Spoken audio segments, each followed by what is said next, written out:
Welcome back to Sims Complete. I'm your host, Matt Sims, alongside the great, the myth, the legend, Phil Sims. And now we're going to be discussing the top quarterback performances from Week 7. Big Phil, how you doing today? How's everything going? Doing well. We're a little behind schedule. I like to do this early in the week, but I was busy, so I made it till Friday. Next week, we'll get it out earlier. And remember, you and I are doing this list. It's not about just their stats. It's other things. Toughness, bringing them back, whatever. There's many things. And maybe every once in a while we bring people up they're just not getting the credit they deserve by all the people on TV or whatever. So I think it's another reason why I like doing this. So yeah, there definitely, you go. Definitely.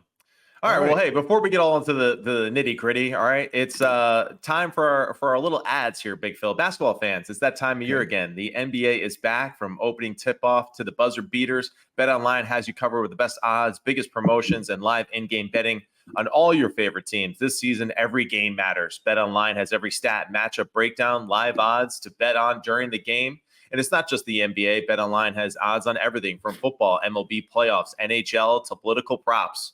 Head to the website today to get in the action with America's most trusted site for online wagering. BetOnline, the game starts here.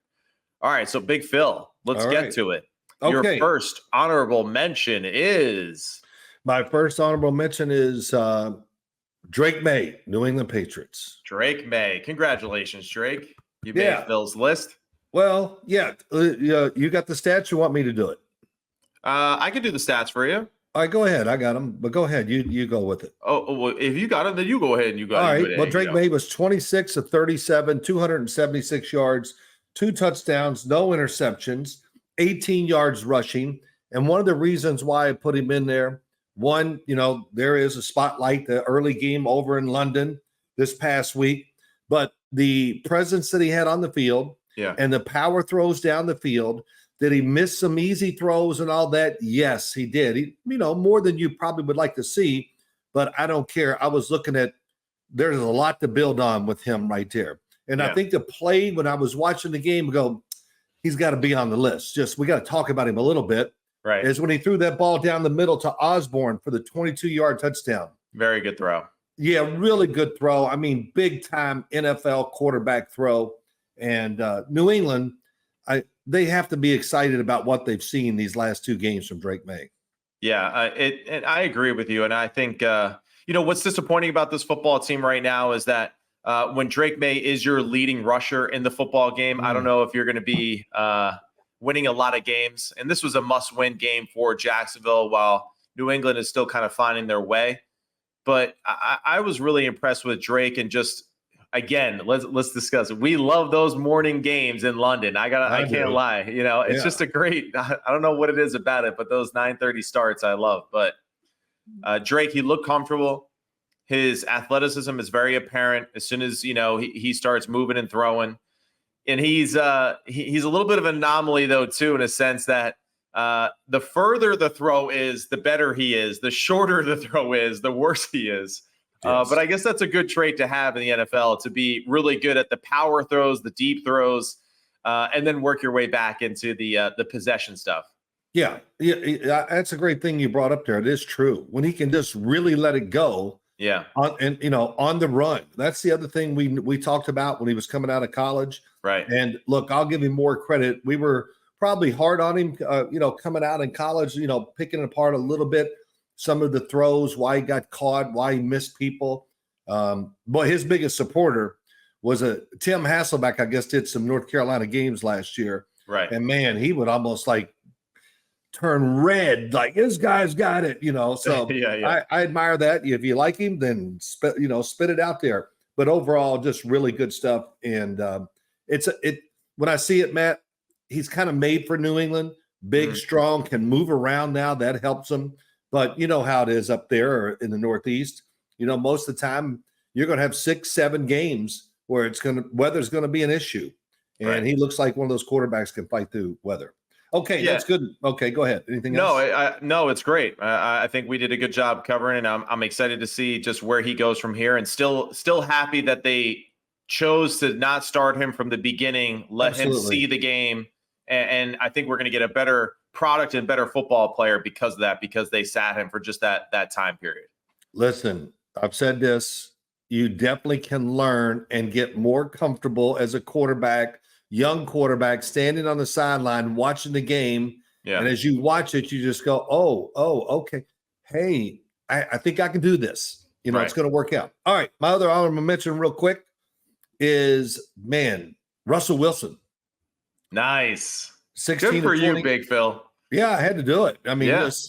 and 16 to 29, 264, 2 touchdowns, no picks, no interceptions. Yep. And, there early in that game, I got to say, I was like, gosh, I felt bad for Russell. Man, he's, you have a little nerves when you start games, but yeah, man, that was a lot of nerves. And he was nervous. Here's a guy that's been to 2 Super Bowls, all this great stuff. And, but he overcame it. And I read, I believe this, that he walked to the sideline once and told probably the offensive coordinator, hey, don't worry, I'm going to get hot. Right.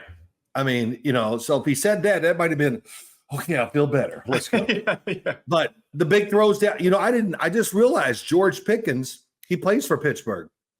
I didn't know he was still on the team. That's not nice. That's not nice, Phil. Hey, it's the truth. I mean, look, we got I'm not even going to say he's a top 5. I'm not going to make any of those lists. George Pickens is a really good wide receiver, and he needs to have more action, and he got some footballs down the field. So that was great. And I thought Russell overall, and, this term gets thrown out a lot, but it's really true. He managed the game great. Yeah. Once they kind of got in a certain spot where it was good for the team, he took 0 chances. Mm-hmm. And, a lot of teams probably go, oh, you got to be a little more aggressive here and there. Yeah, but not the Steelers. No, not the style that they're trying to play. And everything kind of fit together. The Steelers really, them and the Eagles, I think now have settled into what they really want to be. Right. And so good for Russ. What do you got to say about him? No, I love it. When we discuss quarterback play, we always discuss, well, how is this person elevating the other people around him? And with the style in which he plays, the way that Arthur Smith called the football game, he's not passing up the easy completions. I feel like that were apparent, I think, to us with Justin Fields, that there would be an easy completion, throw it, move forward. And there'd be at times where some of them were thrown, and then sometimes they weren't, or thrown inaccurately. And for this game, you could see that Russ wasn't missing those opportunities. When there was an easy completion to be had, it was completed, and they moved forward and they kept the offense going. And you're right. The fact that all of a sudden we're reminded, oh yeah, George Pickens is a bona fide receiver 1 for this football team, just tells you too that Russell's ability to distribute the football and to at least give those guys the opportunities, because everyone was saying, well, the passes, some of them were inaccurate. Well, he gave them the 50-50 op, and that's the key. He trusted his instincts. He threw it out there. Pat Freiermuth and George Pickens both rewarded him with 3 or 4 catches there that were highly contested, and they brought them down because they're really good football players. Then there's the Najee Harris effect too. Well, so now we're under center a little bit more. We're more patient in the run game. We're doing more play action passes and boots because that's what fits Russell's style of play. And now we get Najee Harris more involved with the football game too, and being more patient at the line of scrimmage. And for an offensive line that, had been beat up and kind of mixing and matching and all that stuff too, it didn't look like this was a group that hadn't had a lot of reps together, because they were kicking the crap out of the Jets in a lot of situations. So Russell, I think we're seeing what Tomlin was seeing in practice, that, okay, this guy makes the easy stuff look easy, and that's just going to make our team that is already good that much better. What's the old saying that we always talk about? You got to make all the routine plays. That's right. And so he can do that. You're right. The running game, though, I'll just say this real quick. Jaylen Warren and Najee Harris, they must be taught this. If you don't smash it in there, we're just going to take you out. Right. I mean, they run with power, decisions, but with great emotion. They really do. And I've always thought this, but I guess because the Jets were playing and everything was bigger than game for us because we live up here and the Jets and Giants. Right. And so I was really tuned into it. And it was very evident to me. I go, damn, the Steelers, the emotion, the physicality, and knowing what they're going to do and who they are. So that was great. So, all right, let's get into the list. I screwed up. I write all this down. You know I do. What? Yeah. Well, when I got done, I looked over and I said, oh, my God, I forgot the guy that you and I had talked about. So I got two number threes. And the first number three is Marcus Mariota. All right. Okay. Yes. Yeah. I mean, come on. I watched the game and I thought, let me see what happened when Jalen, he goes out. It's probably not going to be very good. And I see, I'd actually almost forgotten that Marcus Mariota was the backup there. Yeah. But as I'm watching, I went, where's this guy been? Right. Man, was he letting it go. And he was playing aggressive, tight throws, everything on the move. He was 18 of 23, 205, 2 touchdowns, no interceptions. And, man, he's over on the sideline going, what? I got to go in? We're ready? I mean, it really caught it. So I was very impressed with just about everything he did in the game. And that's got to make Washington feel even more comfortable now going, man, our one is on fire, and our number two can do it too. We'll see I'm anxious to watch Marcus Mariota this weekend just to see if it kind of continues forward. So what do you think of his performance? It's always easier, I think, for a quarterback to just kind of be thrown into the position, in this type of scenario. And then maybe a little bit more difficult when you're the guy from start to finish. And it also helps too that they're playing against the Carolina Panthers football team. Yeah, that had something to do with it. At the same time, we can't diminish at all, and I shouldn't say it that way to diminish anything that Marcus did because it really was impressive. I'm sure to some extent he's like, man, I wish I would have had this offense and what I was doing here when I was a rookie because I would have been a great decision maker. I would have been a good runner of the football. And credit to Cliff Kingsbury, someone that I think we had been a little bit questionable of, like, what is this a good hire for them going forward? But this offense, it's for right now being extremely well run. The quarterbacks seem to know exactly where to go with the football. You're right. The Commanders have to be excited. The fact that QB1's playing great, but QB2 can go in there and get it done for us when we need him and when he's called upon. Yeah. And that's exciting times for a football team too, to know that the next man up can handle that and actually play at even a higher level to some degree. Because some of the throws he made, you were just reminded too, like powerful arm, really good throw on the run for the touchdown. That was the throw that really I was like, that was man, impressive. He was feeling it. He was. He was like, I got it. Yeah, let's go. Cut it loose. I mean, that was a frozen rope. 6 feet off the ground. And again, his athleticism outside the pocket. So that's what's cool really too. Good.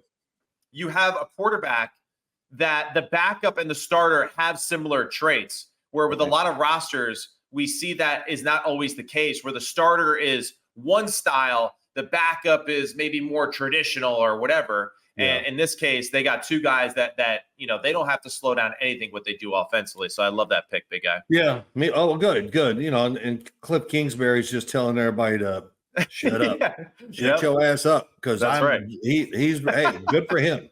And too, it's kind of like it's almost like when he was the play caller and the head coach. Yeah, it's like he's a rookie quarterback, and okay, so it's not working at whatever. Now he's learned more and adapted more to the NFL game and doing a great job. So okay, here we go. The other number three.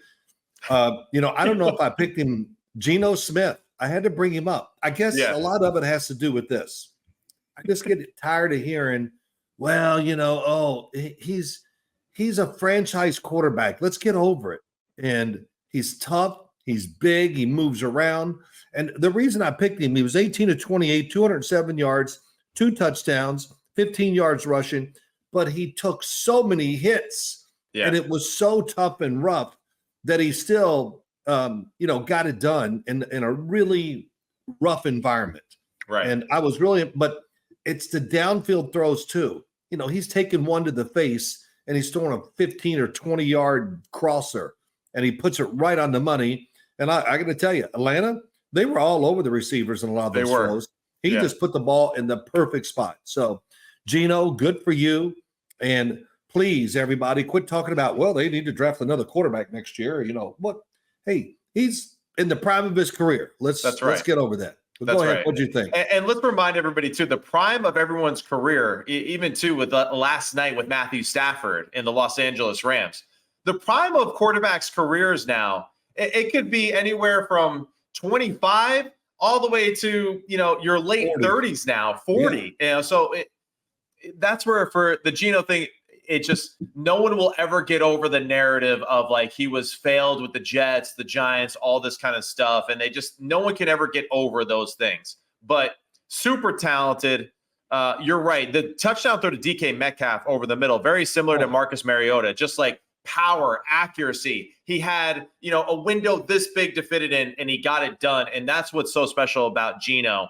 The biggest thing for them in this game was that they actually had a little bit of a running game. And when they have just like a little balance in their running game, that's where I feel like Gino is at his best, which every quarterback is at his best. And, Gino doing great things despite being probably one of the least protected quarterbacks in the past few years and being hit the most. Like him and Kirk Cousins, I feel like the past 3 or 4 years, like it's just been ridiculous. But he played phenomenal in this game against the Atlanta Falcons. Yeah, they're like tackling dummies. I mean, they throw this pass, but take it right to the chest. Yeah. Hang in there. As Bill Parcells would say, hey, Sims, don't get cabin fever. And you know what that means? Don't get nervous when the pocket starts collapsing. Yeah. Still get it down the field and do what you got to do. So, man, and it is true. Once you get a little leery of hits, it's over. That's right. I mean, but yeah, you're right too. This quarterback thing, we rush, we want the next guy in. And that's kind of the fan mentality, right? The media mentality. And I hope we know better than that. I think we do. Well, everybody's favorite quarterback is the backup quarterback. Well, yeah, not all the time, but I understand what you're saying. Yeah. All right. Well, let's move on. Here we go. Let's do it. Yep. Number 2, Jared Goff. Yeah, of course. Oh my gosh. Actually surprised that he's 2 on the list, but yeah. Yeah, no. Well, there's many things that go into this. It's not always like we say stats, but his stats are not good. They're unbelievable. He is on some roll. Right. I mean, my God, 22 of 25, 282 touchdowns. And the same thing too. He's not checked down Charlie. No. It's many really quality throws in situations, the distance of the throw, the power of the throw. And, he's like a baseball pitcher. He just rears back now and throws that damn thing. He just lets it go. I mean, listen, and I've said this but he just keeps getting better. And I know it's a good offense. They got some good people around him. Okay. Oh my God. We're going to get on that about him, but we don't do it with other guys. The other guy's doing it by himself. Yeah. Right. My buddy is, but Jared, I just can't tell you how just the offense, Ben Johnson, we had a nice discussion about him the other day and everything, but the quality throws and the big thing, watching their last drive to win the game, they managed the clock, they managed the play calls. Jared Goff was in tune what they were trying to do with Ben Johnson to work the clock and being careful with the throws. I mean, it was like no big deal to them, and they found a way to win.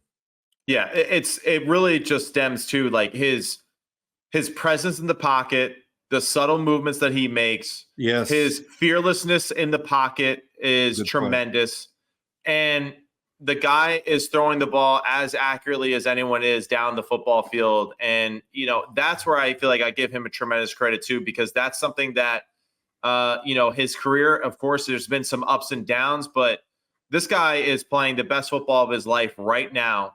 And, it's interesting because the Los Angeles Rams, they got what they needed from that trade with Matt Stafford. And now the Detroit Lions are getting exactly what they need from their quarterback in that trade. And he's their franchise guy. And to me, probably the clear-cut favorite right now to be the MVP of the league with the way that he's performing, him and Derrick Henry. So it's just tremendous play. Young quarterbacks out there, if you want to learn how to play the quarterback position and like the subtle nuances that go to playing the position, you should be watching Jared Goff right now. Yeah, really good points. You're right. His movement, his toughness, the quality of his throws, everything. He just keeps getting better. He's better this year than last year and all that. But I do have a little argument with you here. The leader of the MVP race in my eyes is Lamar Jackson. Okay, that's fair. Yeah, Lamar Jackson. And, of course, I bring him up because he's number one this week. Well, I also don't want Lamar to win the MVP because I do believe that MVP curse. So I want Lamar to actually go beyond the NFL MVP and be the last MVP of the season, which is okay. Yes. So okay. All right. I can understand that, but I don't believe in all that kind of crap. So I know. Yeah. Let's play well during the season. Okay. Well, I don't want to play too well because it's a curse, Yeah. No, just let it go. I guess my first thing we talked, we'll make this quick. I asked you yesterday, I think, of course, we weren't doing any videos or anything. I said, do you think Todd Monken's going to get a head job when this year's over? Ooh, yeah. What do you think? Yeah, he'll definitely be interviewed. I don't know. It's really interesting. But yeah, to go from like college offensive coordinator to offensive coordinator with Baltimore and only a few years later, why not? Especially too, if you're attracted to just having an offensive mind, like type of guy, why not? The guy's got a lot of experience and has done some impressive things too since he's been there at Baltimore. So yeah, he should be in consideration. I'd like to see it, or I'm anxious to see if he doesn't get it. Why doesn't he get one? And if he does, I won't be surprised. But when you talk about offensive coordinators, and then I know he's got Lamar. He's got Lamar, and he's got okay. Yeah. Ben Johnson's not going out there with scrubs in Detroit. These great offenses have good players, but the coaches take advantage of their talent and make really good players, great players. But Lamar, 17 to 22, 281, 5 touchdowns, no interceptions. Of course, he ran for 52. But I think his throwing, we don't need to hear that anymore. He's an excellent, excellent thrower of the football. Yes. And he's a passer too. He has good touch when he needs it. And the play that came to me, and I was watching it Monday night. I said, he's got to be on the list big time. He might be number one. Was that throw to Rashad Bateman? Yes. Not only, but did you see the reaction from Lamar? And no, I didn't. His reaction, that's the play he wanted. You know what I mean? Okay. It gave him such satisfaction. I don't know how far it traveled. It's like he threw a 40-yard laser down there. I mean, come on. The receiver ran down the field. He bended way out, and he's looking over his shoulder and waiting for the throw. Then he turns, and makes the catch. It's right on target. That was awesome. I would think that's kind of how they designed it, exactly the way it looked, because of the reaction of Todd Monken. I mean, did you see his reaction? Yeah. Hell, he almost fell out of the booth. I saw his. Yeah. Yeah. So, but Lamar, the movement, you got to be careful how you rush him. But forget all that. If he couldn't run, he would still, in my eyes, be a really, really good NFL quarterback just from his throwing. Right. I mean, and everybody keeps, I always say, nobody gives him credit for throwing. I go, well, yes, people do. People that know anything will. They give him credit. And he's been a good passer and thrower of the football. I know against Kansas City, the championship game, that was not good. Right. But he's just got rid of that, and he's off to a great start and throwing the football well. And, and of course, Derrick Henry. But you can kind of tell Lamar is such a leader and focal point of their team, and he handles that great too. Yeah. No, it's great. And it just, it's good too. Like, I feel like Mark Andrews has gotten a little bit more involved the past 2 weeks. So I think that's something that's very important to this football team because he's very similar to Lamar that way, with just like his high energy and his attitude. Like, I just think it's so important for them to get him involved along with Derrick Henry. This team is awesome. They are a fun watch. They are difficult to defend. You really just kind of have to choose, all right, how are we going to get cut up? Because it's going to happen. To stop the whole show, I think it is almost overwhelming for defensive coordinators. I don't even think it's possible. And we know that there's multiple plays, too, that we haven't even seen yet that could even take advantage of more of Lamar's athleticism in the backfield with Derrick Henry. Right. And, even even again with Justice Hill and the way that he runs the football, he only had, a few carries in this game, but when he does go in there and they kind of feed him the rock a little bit more consistently, it's really impressive. So that 1-2 punch, with those guys in the backfield, it's tremendous. And yeah, you're right. We do have to give Lamar the credit he deserves for being just a really good pocket passer. And this is something that we have discussed in the past. The quarterbacks who are that athletic or that talented to do anything, they sometimes don't develop as a passer as quickly as you would like. But year after, right, that's right. But year after year, Lamar has just improved leaps and bounds in that field. And yes, now, like we discussed with some other quarterbacks here today, he is reaching his full potential as pure pocket passer. And that's exciting for the Baltimore Ravens. And despite how close they have been, from what we've seen here early this season, you have to think that, man, they're going to be in it every year because of the way that he plays quarterback. Well, when you play Baltimore, you know what they do? The head coach goes into the team and says to the offense, you got to score at least 30. Yeah. Because they're going to score. I don't care how good our defense is. But, you brought up a great point. Isaiah Likely, the other tight end, a lot of energy from him. And they hit on a number one receiver and Zay Flowers. Yeah. I think that's so important, too. I mean, and I kind of said this earlier in the week, he's showing everything in the NFL game that I saw in college. Right. I mean, he really thinks when he catches the ball, he's going to score every time. And what's great is that he makes an impact on the game without even being involved with catches. Because Tampa Bay is a great example of that. I don't think, let me check real quick. I want to say that he had one catch. He had one catch in this football game.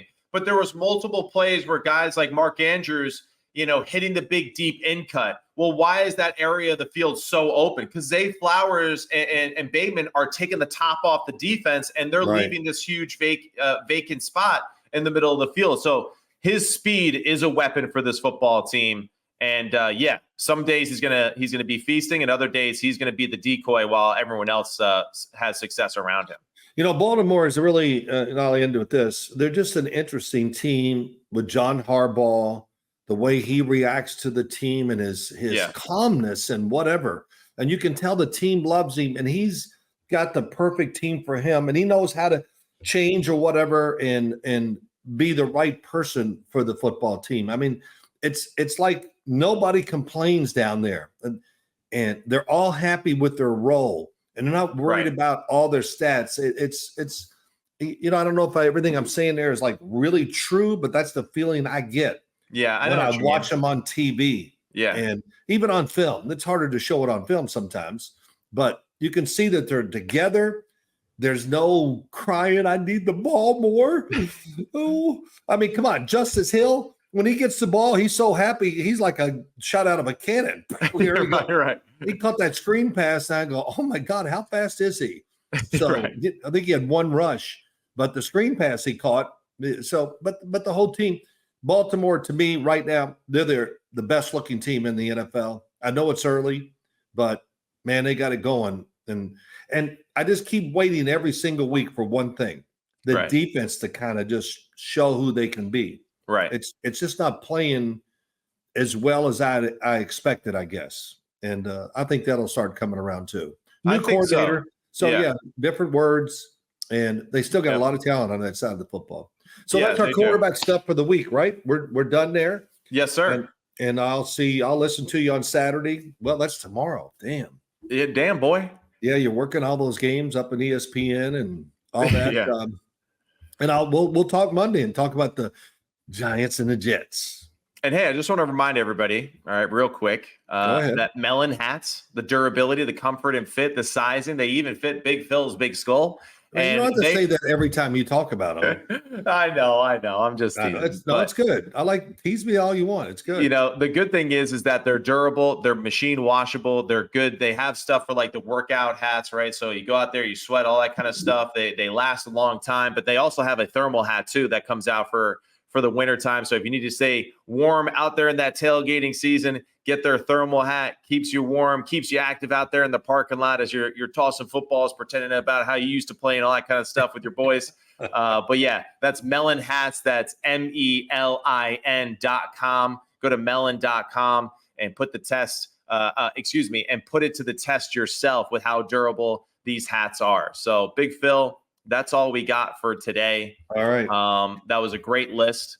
Really liked the list too. So to review it, we had Drake May, Russell Wilson, Marcus Mariota, Gino Smith, Jared Goff, and Lamar Jackson. That is a hell of a list, and all those guys really did play their tails off this past weekend. Let me say this. I haven't heard it in a while, and I'm kind of glad. There's just not enough quarterbacks to go around. Quarterback play is off the charts in the NFL. Yeah. There's so many good players now. Are we going to have 32 guys exactly the same? No. There's going to be winners and losers, and that will do whatever. But, man, there's a lot of good quarterback play going on in the NFL.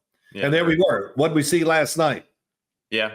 Pretty good stuff, man. I mean, both quarterbacks making a lot of tough throws. And, well, the one thing I thought about it this morning, this is getting off target here. I just go, the Thursday night game. Yeah. Wow. That's a quick recovery. It is. For the players. And it kind of hit me last night watching the game. Maybe it's because the first 4 possessions went for touchdowns. Yeah, that's right. But overall, but it's still a good game, fun to watch. And good stuff, Matt. Good matchup. Good matchup last night too. So that always makes it entertaining, especially on Thursday. Yeah. You the man, Big Phil. That's all for us at Sims Complete. Check us out on Believe Network, available on the YouTube page as well.